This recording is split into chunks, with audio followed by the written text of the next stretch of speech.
Saber Direito dessa semana é com o professor Rodrigo Almendra. O curso é sobre Direito Penal. Tem dúvidas sobre o assunto? Mande um e-mail para nós, saberdireito@jus.br. E você também pode estudar pela internet. É só acessar o site www.tvjustiça.jus.br. Olá, meu nome é Rodrigo Almendra e você está no Saber Direito. Agora vamos falar um pouco sobre crimes contra o patrimônio, um dos temas mais longos e controvertidos do direito penal, porém extremamente útil, até porque o Código Penal brasileiro é um código de natureza patrimonial.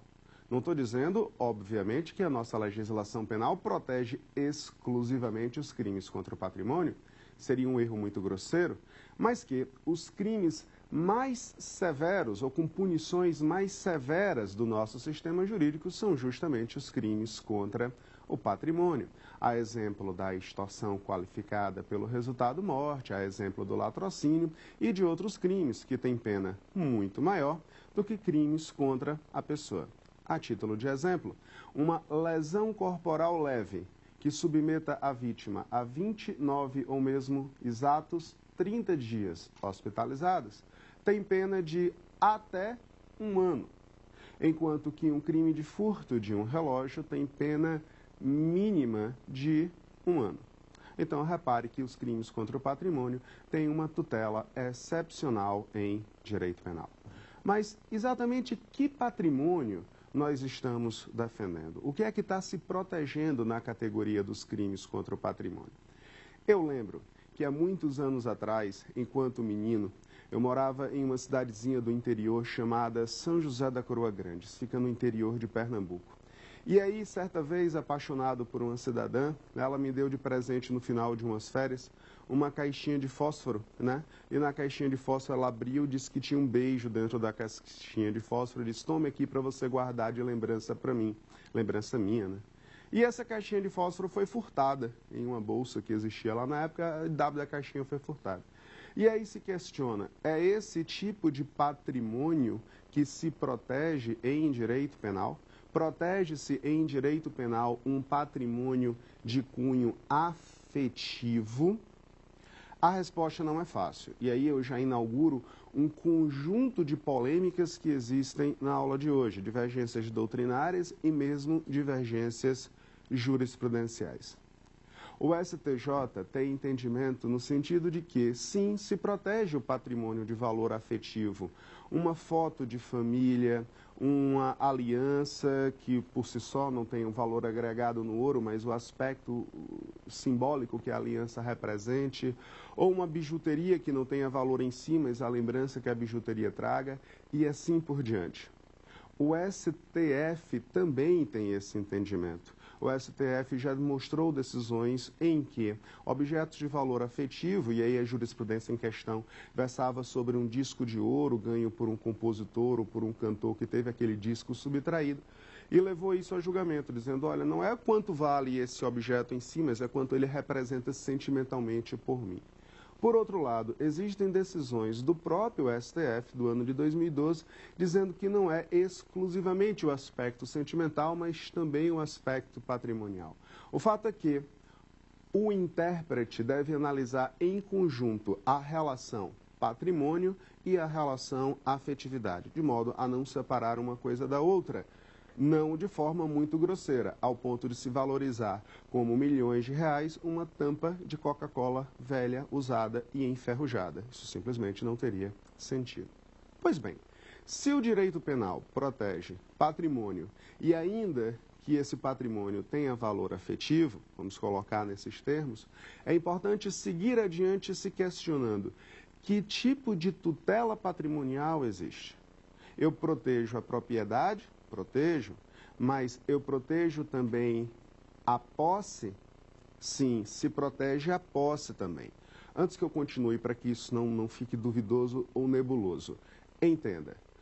Fulaninho está dirigindo o seu carro quando é tomado de assalto. O sujeito passivo é o proprietário do carro. Isso existe? Existe, é pacífico. Fulaninho deixa o seu carro com o manobrista de um restaurante e sai. O manobrista do restaurante é tomado de assalto. O manobrista do restaurante pode ser sujeito passivo? Também.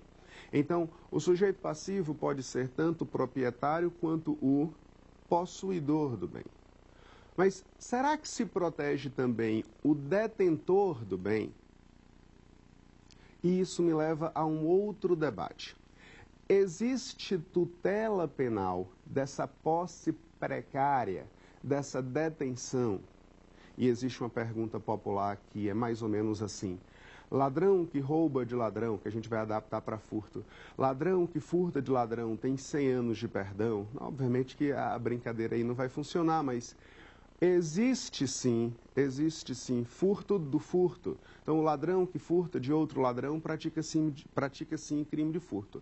Porém, o sujeito passivo não é o primeiro ladrão. Então, se Alfa furtou da vítima João e Beta furtou do ladrão Alfa, o sujeito passivo não será Alfa, será o sujeito passivo originário, será o João, o proprietário daquele bem, obviamente.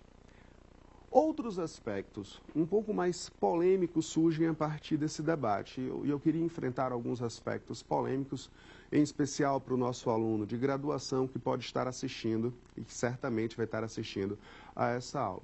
É o problema das drogas, ou o problema mesmo de armas. O que eu quero dizer é o seguinte: um usuário de entorpecente furta de um traficante uma certa quantidade de drogas para consumo pessoal, para revenda. Protege-se o crime de furto nesse caso? Existe crime contra o patrimônio? Entendo que não. Existe, nesse caso, crime específico, previsto em legislação especial, de tráfico de drogas, porque o sujeito portava substância entorpecente, ou mesmo do artigo 28, de ter consigo a droga para consumo pessoal, mas não propriamente um crime de furto. E não há um patrimônio protegido de um traficante. O direito não vai se preocupar em proteger o patrimônio entorpecente que está na guarda de um traficante. Não faz sentido que se tutele essa relação jurídica: objeto proibido, atividade proibida. Por outro lado, cogita comigo a hipótese de a Polícia Federal ter apreendido uma grande quantidade de entorpecente em uma dada operação. Ok. E aí um indivíduo vai até o depósito da Polícia Federal e pega para si aquelas drogas. Nesse caso, há concurso de crimes, porque embora a coisa, drogas, continue sendo uma coisa ilícita, estava na posse legítima da Polícia Federal, que possivelmente iria incinerar as drogas depois, ou periciá-las, ou doar para fins de pesquisa científica. Enfim, a droga teria uma destinação prevista em lei. E a sua guarda pela Polícia Federal era uma guarda lícita, apreendida através de uma operação. Quem subtrai praticaria, sim, crime de furto. Agora, em concurso com o crime de tráfico correspondente. Na mesma linha de raciocínio, o problema das armas. Imagine que a polícia apreendeu uma grande quantidade de armas e essas armas estão no estoque da Polícia Federal. O sujeito vai lá, arromba aquele estoque e subtrai aquelas armas. Haverá, mais uma vez, um concurso de crimes entre os crimes contra o patrimônio, no caso, um crime de furto, somado a um crime previsto em legislação extravagante, consistente no porte ilegal de arma de fogo. Ok? Então, nós temos que, em direito penal, tutela-se o patrimônio no sentido valorativo e sentimental, tutela-se a propriedade e a posse. E todos os crimes contra o patrimônio são crimes sérios? Não. Nós temos uma pluralidade de crimes contra o patrimônio e também uma pluralidade de tratamentos dados a esses crimes. Temos, inclusive, nesse rol, crimes de menor potencial ofensivo. Por exemplo, o crime de furto de coisa comum, lá no artigo 156 do Código Penal. É crime cuja pena máxima vai até 2 anos. E nós sabemos que aqueles crimes cujas penas máximas vão até 2 anos, pena máxima em abstrato vão até 2 anos, são classificados como infrações de menor potencial ofensivo. E aí tem um conjunto de benefícios previstos na Lei dos Juizados Especiais Criminais, a Lei número 9.099/95. Temos alguns outros crimes um pouco mais severos, um pouco mais intensos, mas que admitem institutos benevolentes, como, por exemplo, o próprio furto, que talvez seja um dos crimes mais comuns que levem ao encarceramento ou à hipótese de encarceramento em prisão, com prisão em flagrante. O crime de furto admite a suspensão condicional do processo, aquilo que nós chamamos de sursis processual. Né? Por quê? Porque ele tem pena mínima menor ou igual a 1 ano. E os crimes que têm pena mínima menor ou igual a 1 ano, em geral, admitem o instituto da suspensão condicional do processo. Por outro lado, nós temos crimes hediondos. Nós temos crimes hediondos no rol dos crimes contra o patrimônio. E aí, a lei dos crimes hediondos enumera 3 categorias de delitos tidos como hediondos entre os delitos patrimoniais.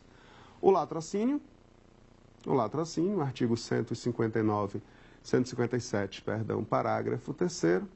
O crime de extorsão qualificado pelo resultado morte, que aparece no artigo 158, parágrafo 2º do Código Penal, e as diversas modalidades de extorsão mediante sequestro. Tá, teremos a oportunidade, no decorrer da aula de hoje, de detalhar diferenças entre sequestro e cárcere privado, roubo qualificado pela privação da liberdade da vítima, extorsão comum qualificada pela privação da liberdade da vítima, que popularmente resolveu se chamar de sequestro relâmpago, que eu particularmente acho uma péssima nomenclatura, porque não é nem sequestro e não necessariamente rápido como um relâmpago, então não necessariamente vai funcionar dessa forma, e a extorsão mediante sequestro. Falaremos sobre isso, mas que de logo fique claro que hediondos são apenas esses 3, o latrocínio, a extorsão qualificada pelo resultado morte, que uma vez em sala de aula um aluno brincou comigo e disse, seria um extorcínio? Eu disse, bom, essa palavra não existe, está inventando. Tem o latrocínio e tem a extorsão qualificada pelo resultado morte. E a extorsão mediante sequestro, qualquer que seja a sua modalidade. Especificamente, quando se fala no delito de extorsão comum, extorsão que é uma forma de chantagem, ou você me dá tanto, ou então eu te imprimo um mal grave, então existe aí uma chantagem nessa atitude de extorsão. Existe uma extorsão em que a violência empregada para se alcançar a vantagem indevida pode ser de tal forma intensa que a vítima morra. Ok. E aí, repito, estou diante de um crime hediondo. Mas o nosso legislador, preocupado com um crime muito característico, consistente em tal fulaninho saindo de um restaurante, tal beltraninho saindo de um restaurante, quando então ele é abordado por um meliante que o leva até caixas eletrônicos para sacar dinheiro e tal. Esse comportamento tão comum nos centros urbanos, que se resolveu chamar de sequestro relâmpago, se tornou tão reiterado, tão repetitivo e tão danoso que o legislador, na sua infinita sabedoria, disse: eu vou criar um tipo penal ou eu vou criar uma qualificadora específica para isso. Bom, aí nasceu o artigo 158, parágrafo 3º, que diz que, se como técnica para a extorsão houver a privação da liberdade da vítima, a pena será um pouco maior. Bom, Rodrigo, o que é que isso tem a ver com o que nós estávamos falando? Estávamos falando sobre a hediondez dos crimes contra o patrimônio. Pois é, continua acompanhando a historinha. E aí, esse novo parágrafo que surgiu no artigo 158 lá do Código Penal, vem e diz, olha, que se eu privar a liberdade do indivíduo para fins de extorsão, a sua pena será maior. Ok? Ok. E aí o mesmo parágrafo diz, e se, ao privar a liberdade com o fim de extorsão, houver lesão corporal de natureza grave, a pena vai ser ainda maior. E se tiver morte, vai ser a pena. A pena vai ser correspondente à do artigo 159 do Código Penal, que aí o 159 já versa sobre a extorsão mediante sequestro, que são as maiores penas do sistema jurídico penal brasileiro. E o que é que isso tem a ver com hediondez? Tem tudo a ver com hediondez. Porque uma pergunta que não pode deixar de passar é: e esse artigo 158, parágrafo 3º, para ser expresso, e essa extorsão comum, qualificada pela privação da liberdade, em que resulta morte, é crime hediondo? E aí a resposta é bem simples, porque passa pela análise da lei dos crimes hediondos. O que é hediondo? O que é um crime hediondo? É um crime grave? Não. Sinto lhe informar, mas talvez não seja apenas isso, ou esse critério não seja isolado. Hediondo é o que o legislador definir como hediondo. Então, se ele define o estupro como hediondo e você concorda comigo que estupro é um crime gravíssimo, então você vai dizer, tá vendo, criatura? Eu não lhe disse que crime hediondo era um crime grave? Tudo bem, mas eu peço para que você recorde que a falsificação de shampoo para caspa, a adulteração de shampoo para seborreia também é crime hediondo em nosso sistema jurídico. E você há de notar uma diferença enorme entre a intensidade de um estupro e a falsificação de um produto para fins medicinais ou para fins terapêuticos. Existe diferença, claro. Então, hediondo é o que o legislador diz que é hediondo. E a lei dos crimes hediondo, lei 8.072 do ano de 90, diz que hediondo é a extorsão qualificada pelo resultado morte. Abre parênteses e coloca-se artigo 158, parágrafo 2º. Pronto, criou-se a celeuma. Aí a doutrina passa a divergir. E então, o artigo 158, parágrafo 3º, do qual resulta a morte, é hediondo ou não é hediondo? Porque a lei dos crimes hediondos não diz expressamente que é. Primeira corrente. Os legalistas, os garantistas, dizem, não era hediondo. Se não está previsto na lei dos crimes hediondos, o artigo 158, parágrafo 3º, lá quando resulta a morte, não é crime hediondo. Por que não? Porque não houve previsão legal, princípio da legalidade. Eu não posso estender o raciocínio, porque eu estaria fazendo uso de uma analogia in malam parte, e se a analogia in malam parte não é admitido pelo nosso sistema jurídico penal. Essa é uma corrente. Outra corrente, oposta, é hediondo. É hediondo porque é uma questão de interpretação simples. Um está contido dentro do outro. O que o legislador disse foi que a extorsão da qual resulte morte é hediondo. Se resulta morte através da privação da liberdade, resultou morte da mesma forma. Resultou morte. Como? Com um tiro na cabeça. Como? Porque da privação da liberdade houve um acidente de carro e a pessoa morreu. Bom, de qualquer forma, houve o resultado, morte. É uma questão de continência, um está contido dentro do outro. É uma questão de interpretação e mesmo de vontade da lei, do espírito da lei. Existem, pois, duas correntes divergentes. Eu, particularmente, vou me filiar à corrente garantista, embora não exista decisão de STF sobre o assunto até o momento. Vamos então puxar uma pergunta de nossos estudantes? Professor, me chamo Angélica Seabra, sou do curso de saúde coletiva e eu tenho uma dúvida. É verdade que marido não pratica crime de furto contra a mulher?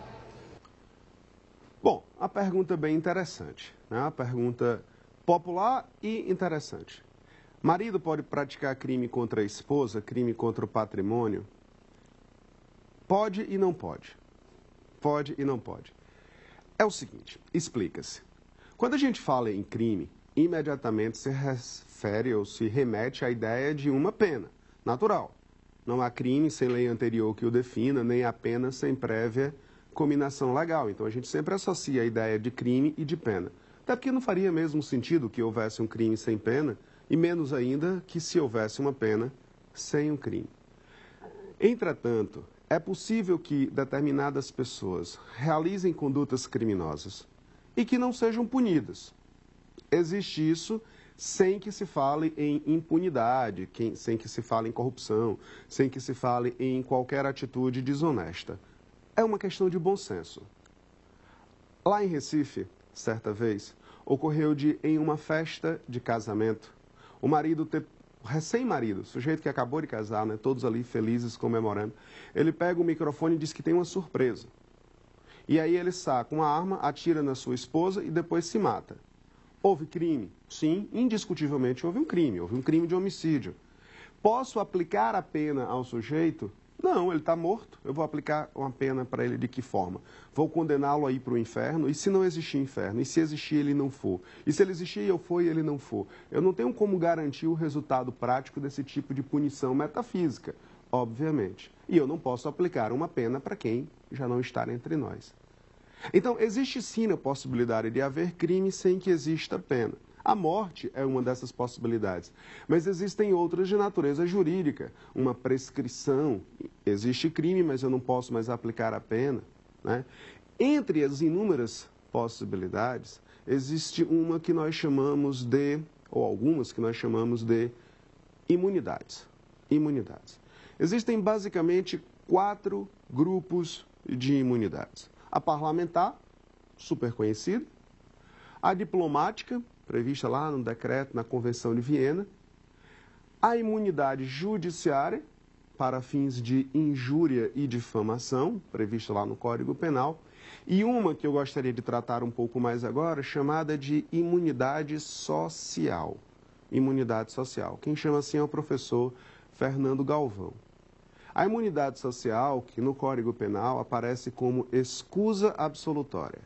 Ela diz, olha, algumas pessoas podem praticar crimes contra o patrimônio e essas pessoas não serão punidas. O crime existiu, mas eu não aplico uma pena. E aí, quem é que goza dessa imunidade absoluta? Quem é que goza dessa escusa absolutória? O cônjuge, daí a pergunta do telespectador ter sido tão importante. O cônjuge goza, desde que seja cônjuge, na constância da sociedade conjugal. Ponto. O ascendente e o descendente. Então, pai, avô, bisavô, trisavô, tetravô, pentavô, murrá, ou o descendente, filho, neto, bisneto, trisneto e assim por diante. Essas pessoas gozam de imunidade. O que é que eu estou dizendo? Que nos crimes contra o patrimônio, elas praticam o crime, mas não sofrem pena. Rodrigo, você está dizendo que se eu, que sou casado, furtar dinheiro da minha esposa, eu não sofrerei nenhuma condenação por isso? É exatamente o que eu estou dizendo. Aliás, eu não. O Código Penal, no artigo 181. O inverso também é verdadeiro, tá? Caso você esteja aí se empolgando em realizar delito, saiba que o inverso segue na mesma linha. Isso vale também para ascendente e descendente. Então, se eu furtar dinheiro do meu pai, se eu furtar dinheiro de minha mãe, eu não serei condenado, não terei nenhuma pena específica por esse delito de furto. É importante não confundir essa imunidade que nós estamos falando e que responde à pergunta do telespectador com outra espécie de escusa chamada de escusa processual ou relativa. Essa agora é prevista no artigo 182 do Código Penal. As escusas processuais ou relativas se destinam ao cônjuge, de novo cônjuge, tá doido? Calma. Cônjuge separado judicialmente, se é que essa figura ainda existe depois da reforma do artigo 226 da Constituição Federal, então se é que ainda se pode falar em escusa, né, em cônjuge separado judicialmente, aplica-se ao irmão, qualquer que seja o vínculo de irmandade, seja civil ou natural, seja unilateral ou bilateral, e ao tio e ao sobrinho que coabite, que morem no mesmo local em que é vítima. Então, nós temos, repetindo, cônjuge separado judicialmente, temos irmão, qualquer que seja a forma de parentesco desse irmão, natural, civil, legítimo e ilegítimo, e o tio ou sobrinho que coabite. Esses 3 personagens têm um tipo de escusa diferenciada, porque para eles, os crimes contra o patrimônio, que seriam crimes de ação penal pública incondicionada, crimes de ação penal pública incondicionada, passarão a ser crimes de ação penal pública condicionada à representação. Entendi não, Rodrigo? Vem para cá, entenda meu raciocínio. Se por acaso eu furtar da minha mãe, houve crime de furto? Houve, mas eu não sofro pena nenhuma. Isso é uma escusa absolutória, artigo 181. Mas se eu furtar da minha irmã, houve crime de furto? Houve. Existe a possibilidade de se aplicar uma pena? Sim. Mas o processo por esse crime de furto praticado contra o irmão depende da representação da minha irmã. Ela tem que ir a um órgão, seja a uma delegacia, seja o Ministério Público, seja um juiz e dizer: olha, meu irmão, aquela criatura safada, me furtou e eu quero que ele seja responsabilizado por aquilo que ele fez. Ponto. Do contrário, o Ministério Público, o titular da ação penal, ficará de mãos atadas, dizendo: Rodrigo, tu praticou um crime, mas eu não posso fazer nada, a não ser que a sua irmã vítima me autorize. Então, existem dois grupos de imunidades, dois grupos de escusas. As absolutórias, 181, e as relativas, 182.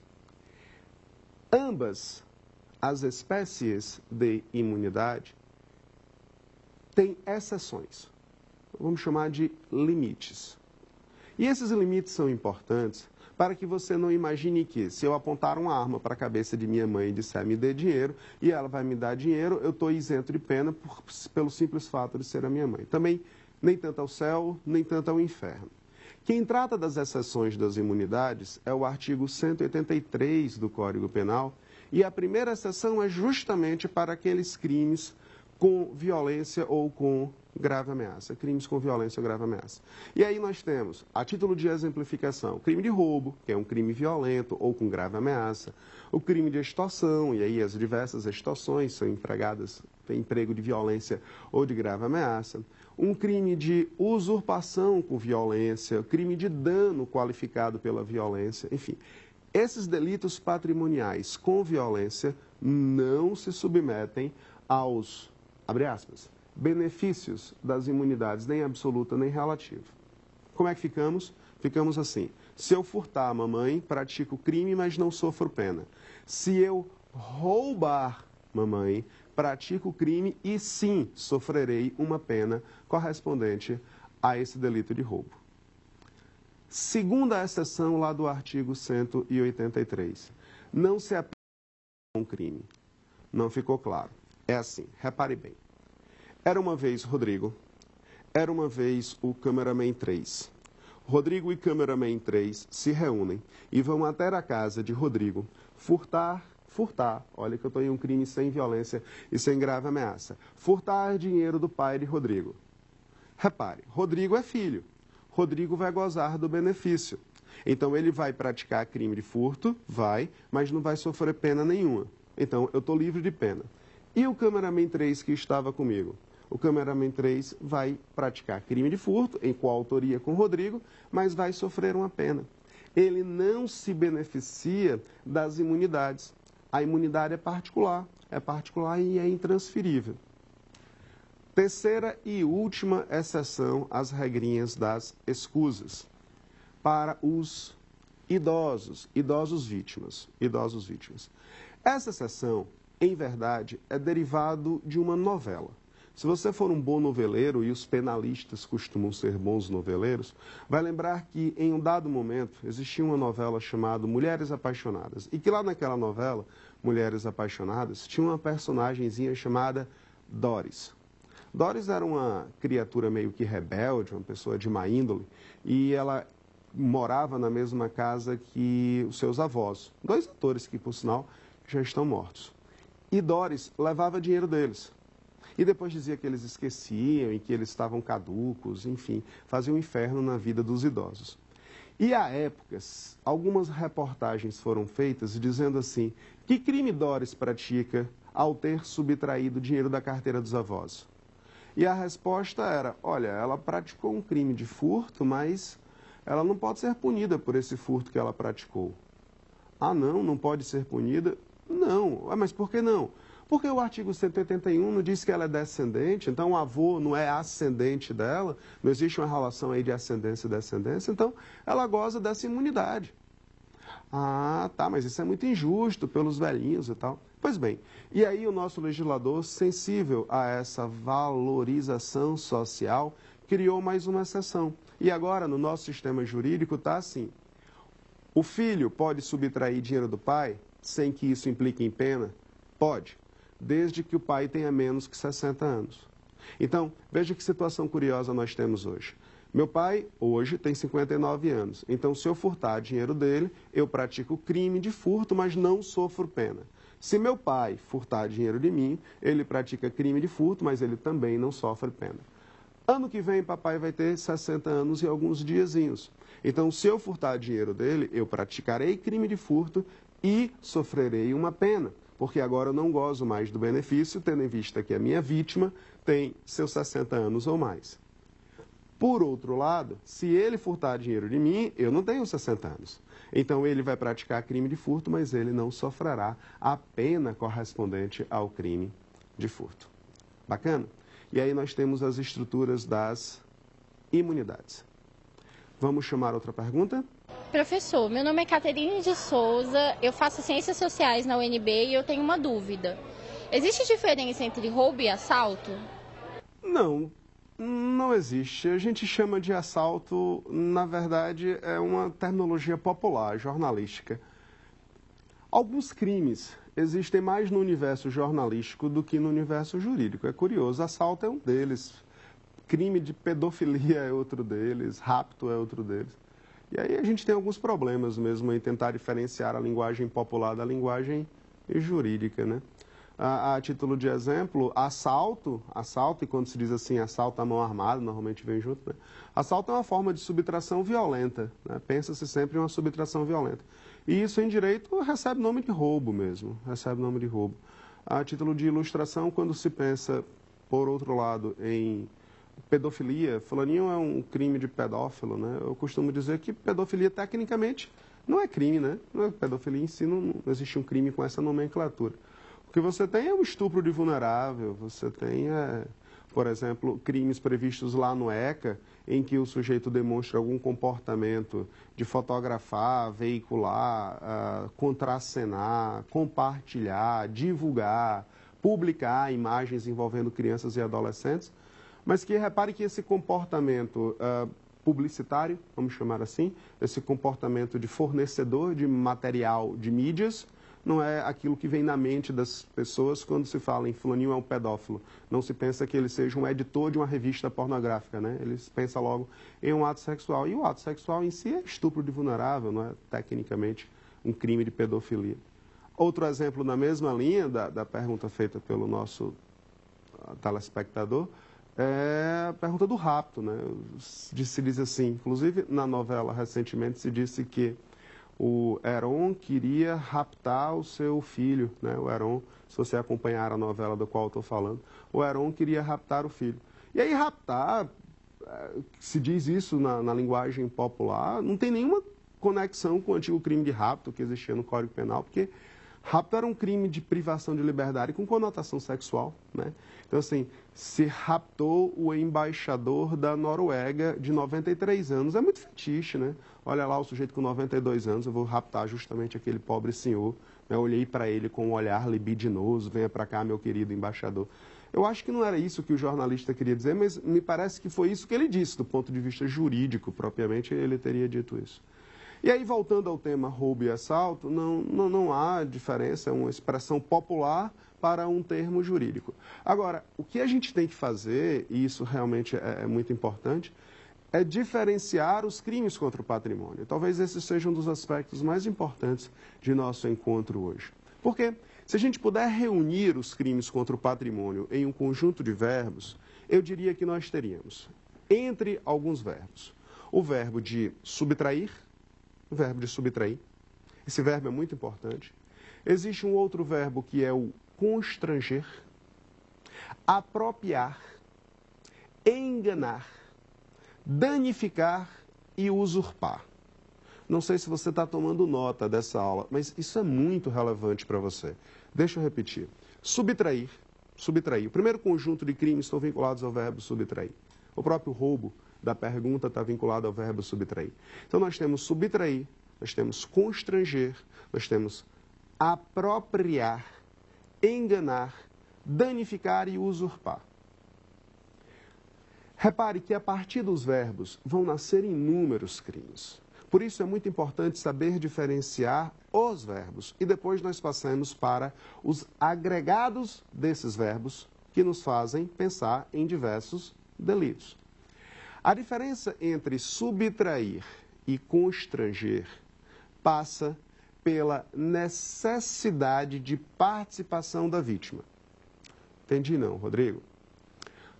No verbo subtrair, a colaboração da vítima ela é desnecessária. Continuo sem entender. Então, bora lá. Eu estou armado, eu pego uma arma, aponto para a cabeça do sujeito e digo, fulano, passe o relógio.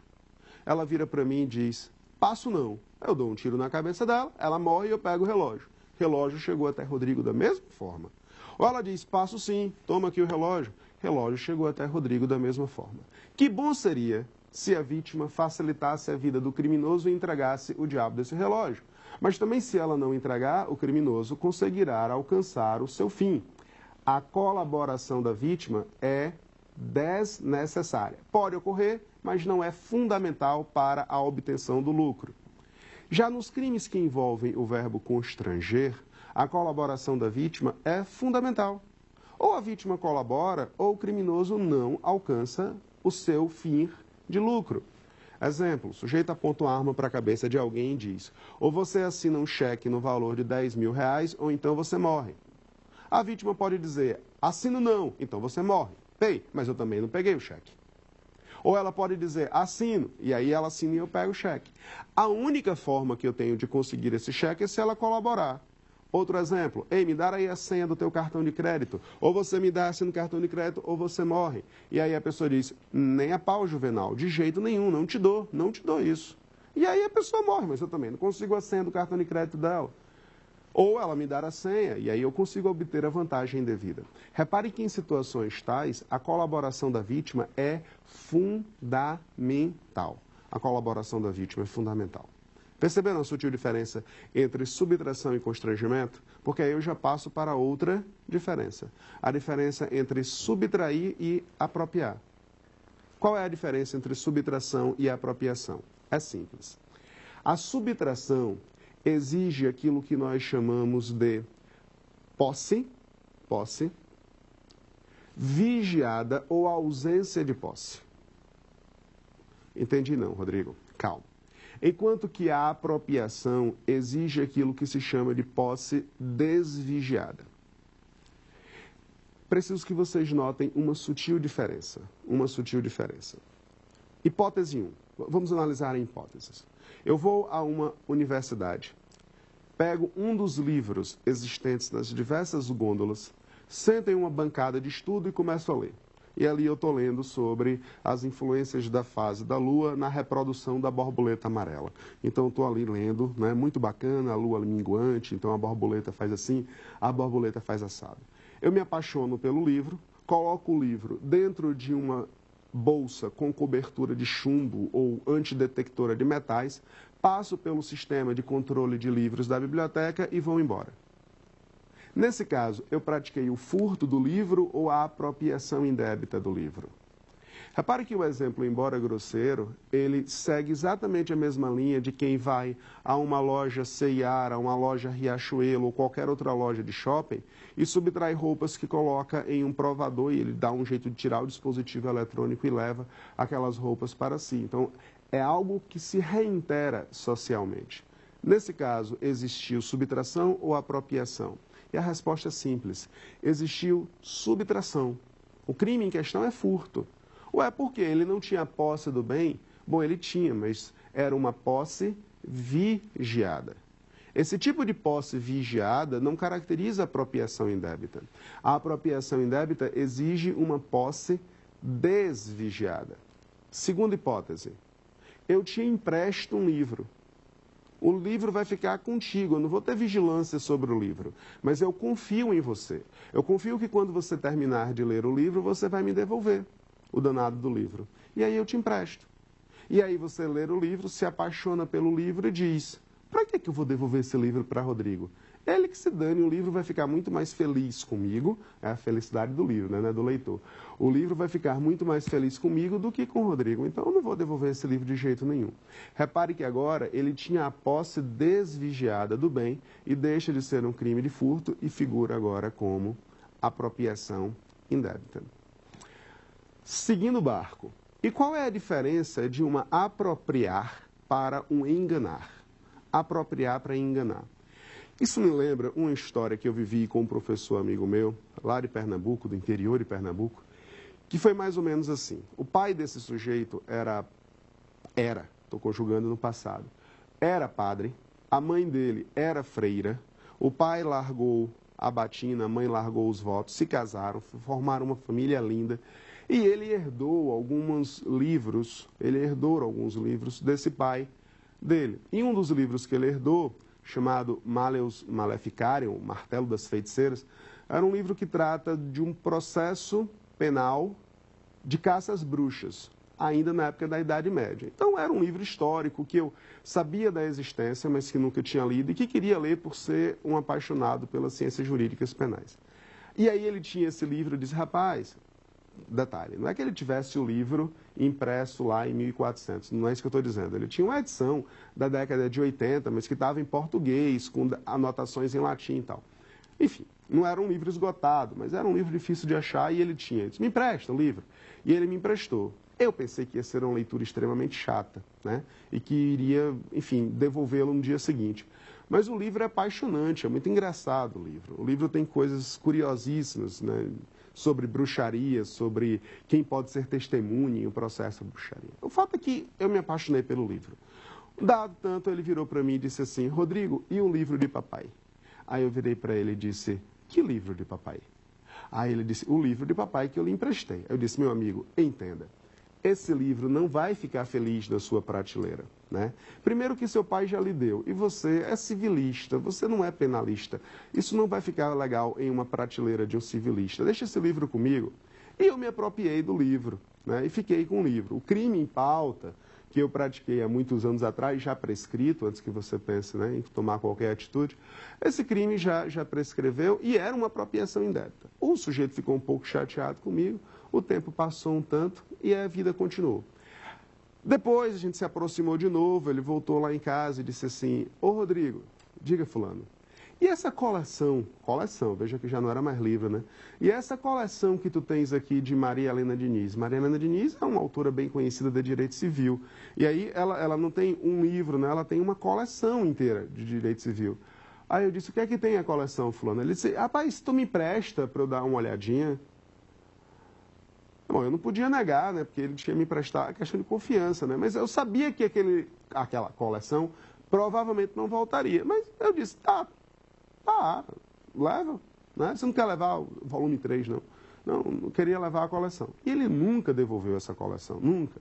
Eu até sondei, olha, aquela coleção de Maria Helena Diniz e tal. Aí eu disse, que coleção? Bom, enfim. Nesse caso, ele também se apropriou?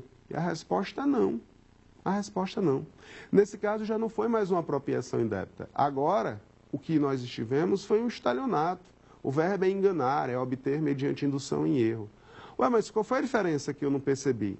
A diferença é o momento do dolo. O momento do dolo. No crime de apropriação indébita, ou no crime de apropriação indébita, o sujeito primeiro tem a posse do bem, primeiro ele tem a posse do objeto, para depois nascer o dolo de ficar com aquele bem. E aí eu tenho uma nítida apropriação. Me empresta a tua moto que amanhã eu devolvo. E aí eu não devolvo mais. O dolo nasceu depois da posse. Apropriação indébita. É diferente de me empresta a tua moto que amanhã eu te devolvo. Já pensando comigo que não vou devolver é nunca. Já pensando comigo que não vou devolver é nunca. Nessa situação, o que nós temos é um crime de estelionato. Então, ficamos da seguinte forma. Ficamos no seguinte roteiro. Subtrair, constranger. Diferença. Colaboração da vítima. Desnecessária na subtração, necessária no constrangimento. Subtrair, apropriar. Apropriar, posse desvigiada. Subtrair, posse vigiada. Apropriar, enganar. Apropriar, primeiro posse, depois dolo. Enganar, primeiro dolo, depois posse. E assim a gente diferencia esses 4 verbos núcleos. 4 verbos núcleos.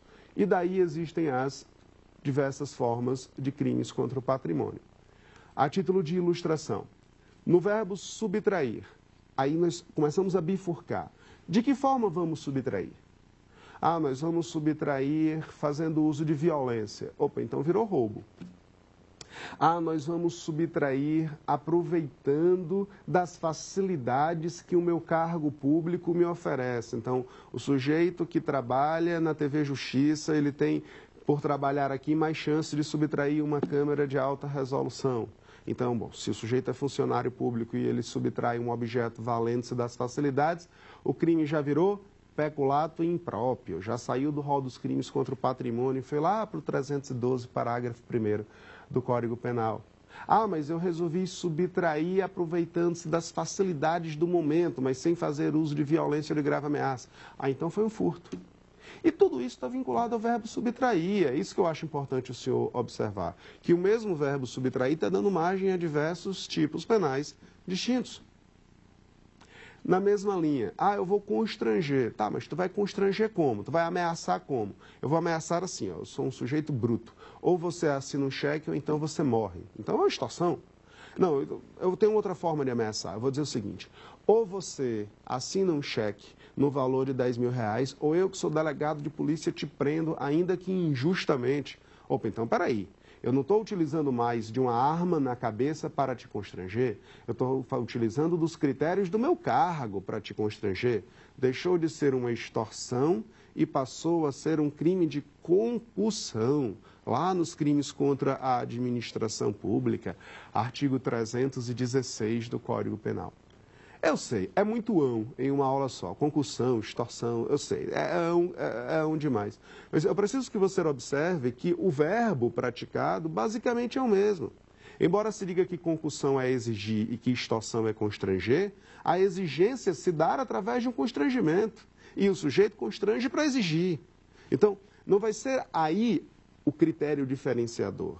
No fundo, o que nós temos são chantagens. Mas, ora, a chantagem tem como técnica a utilização da violência ou da grave ameaça, ao passo em que, ora, a chantagem tem como técnica, como ferramenta para a sua execução, o emprego dos poderes do cargo. Eu, que sou médico de hospital público, deixarei de te atender e tua mãe vai morrer aqui na minha frente, a menos que você me dê R$10.000. Ah, mas doutor, você não é de hospital público? É, mas aqui nós temos uma comissão por fora. Isso é crime de concussão, porque eu utilizo dos poderes do cargo. Aí você diz, Rodrigo, mas por que isso é tão importante? Qual é a relevância disso? Porque quando a gente pensa em prova, seja de graduação, seja de concurso público, existe uma casquinha de banana sempre presente. É o seguinte, imagina a seguinte hipótese comigo. Sujeito andando em sua viatura, andando em seu carro, andando em sua moto, é parado em uma blitz. Policial, fardado, saca uma arma, aponta para a sua cabeça e diz, ou você assina um cheque de 10.000 ou você morre. Que crime é esse? Extorsão ou concussão? Aí você diz assim, ah, ele era funcionário público, é concussão. Errou. É extorsão. Por quê? Porque, embora funcionário público, o que ele utilizou para conseguir os R$10.000 não foi o poder do cargo. Ele não ameaçou prender. Ele ameaçou matar. Ele ameaçou matar com arma de fogo. Então, a técnica utilizada é uma técnica característica de extorsão. Ah, mas também tem outras formas de se constranger alguém. Eu posso constranger um pai privando a liberdade dos filhos dele. Posso. Ó, eu só liberto seus filhos se você me der tanto. E aí passa a ser uma outra forma de extorsão chamada extorsão mediante sequestro. Eu posso constranger alguém, e isso é típico de novela, né? Isso é típico de novela. Eu posso constranger alguém dizendo assim, ou você paga aquilo que você me deve, então eu tenho que me colocar no lugar de credor, né? Ou você me paga aquilo que você me deve, ou então eu vou levar esse documento aqui que lhe incrimina ao conhecimento da autoridade policial. E a gente chama essa extorsão que se baseia em um documento incriminador de extorsão indireta. Extorsão indireta. A extorsão indireta merece até a tua atenção de forma mais detalhada, ainda que a gente esteja pincelando os tipos penais a partir dos verbos, né? Que é isso que nós estamos fazendo. Diferenciamos os verbos e agora estamos pincelando tipos penais pelos verbos. É que existia uma conduta muito frequente para quem utiliza o hospital, que era o seguinte, eu chego com meu pai, embora papai tenha plano de saúde, aí eu chego lá no hospital, vim internar papai, aí o hospital virava para mim e dizia, Rodrigo, eu preciso de um cheque calção aqui no valor de R$200.000 para internar o seu pai. Bom, eu te convido a pensar comigo. Quem é que vai ter 200 mil reais parado na conta corrente? Você pode ter 200 milhões, mas dificilmente eles estão parados na sua conta esperando o cheque entrar. Eita, entrou esse cheque aqui de 200, você entrou esse outro de 200 mil. Dificilmente você tem. Você tem investido, você tem aplicado. O hospital sabe disso? Sabe. O hospital sabe disso. Então, para que ele quer um cheque? Para que ele queria, né? Um cheque calção de 200 mil, se ele sabe que na hora que esse cheque bater, ele volta? É para que ele pudesse apresentar à delegacia de estelionato da tua região, dizendo que, olha, tá vendo? Rodrigo esteve no hospital e me enganou. Rodrigo, esse enganador safado, ele me passou um cheque de 200 mil e o cheque não tem fundos. Processe Rodrigo por estelionato, doutor. Indicie Rodrigo por estelionato, faça o Ministério Público denunciá-lo por estelionato. E aí se utilizava um documento, cheque é um documento, como uma forma de me constranger a pagar uma dívida hospitalar. Isso era uma forma de extorsão indireta. Mas o nosso legislador, na sua infinita sabedoria, né, ele disse, não, ninguém sabe dessa forma de extorsão. Ninguém conhece essa extorsão indireta. Quem ouviu falar nisso? Né? Vamos criar um novo tipo penal. E aí resolveram criar um novo tipo penal de omissão de socorro especial, que consiste justamente em exigir documentação, cheque, etc., que aparece lá no 135A do Código Penal. Terminou sendo uma pena mais branda. Curiosamente, o novo crime, que regula a mesma situação, termina sendo uma pena mais branda do que era antes. A vantagem é que hoje, quando você chega no hospital da sua cidade, tem uma placa bem grande na entrada do hospital. Pelo menos é para ter. A nova lei impõe que tenha. Um aviso enorme dizendo que exigir cheque ou qualquer outro documento para fins de internação, como condição para internação de urgência, é crime. E aí a população passou a ser instruída, pelo menos essa é a pretensão legislativa, passou a ser instruída dessa conduta criminosa. Pessoal, vamos puxar uma outra pergunta? Professor, eu sou Pedro Abreu, de Ciência da Computação, e eu tenho uma dúvida. Se um terceiro quebrar um computador, o dono do equipamento pode processar? Pode. E, em geral, só ele pode. Os crimes contra o patrimônio, em regra, são crimes de ação penal pública incondicionada. Então, cabe ao Ministério Público, independentemente da vontade de quem quer que seja. Mas existem crimes que já nascem de ação penal pública condicionada à representação, a exemplo do furto de coisa comum, artigo 156, e outros que são originalmente de ação penal privada, que, inclusive, foi a pergunta que o nosso telespectador fez, que é o crime de dano. O crime de dano, em regra, a não ser quando se utiliza uma substância inflamável, quando tem violência, quando atinge patrimônio da União, Estado, município, etc. Mas, em regra, o crime de dano é crime de ação penal privada. Crime de ação penal privada. Então, cabe ao dono do computador processar o agressor, que é o problema que nós temos visto nas manifestações populares, porque o sujeito manifestando a respeito daquilo que lhe parece pertinente, ele joga um paralelepípedo na janela de um comerciante e cabe ao comerciante processar aquele sujeito, que ele não vai nem saber quem é, porque estava mascarado lá de Batman, coisa que vale, mas cabe ao comerciante processá-lo, porque é crime de dano, e crime de dano, do ponto de vista penal, é crime de ação penal privada. Legal? Pessoal, então falamos sobre o que nesse primeiro bloco? Falamos sobre a tutela patrimonial de bens de valor e de bens sentimentais, conforme jurisprudência de STJ e de STF. Falamos que o direito patrimonial, o direito penal, protege não só a propriedade, mas também a posse. Falamos que ladrão que furta de ladrão pratica crime, mas o sujeito passivo não é o ladrão vítima, mas sim o proprietário vítima. Diferenciamos os verbos que compõem os mais diversos crimes contra o patrimônio, sobre a sua natureza e intensidade e sobre a ação penal correspondente. Continuaremos nossa aula no próximo bloco. Tem dúvidas sobre o assunto? Mande um e-mail para nós, saberdireito@stf.jus.br. E você também pode estudar pela internet. É só acessar o site www.tvjustiça.jus.br.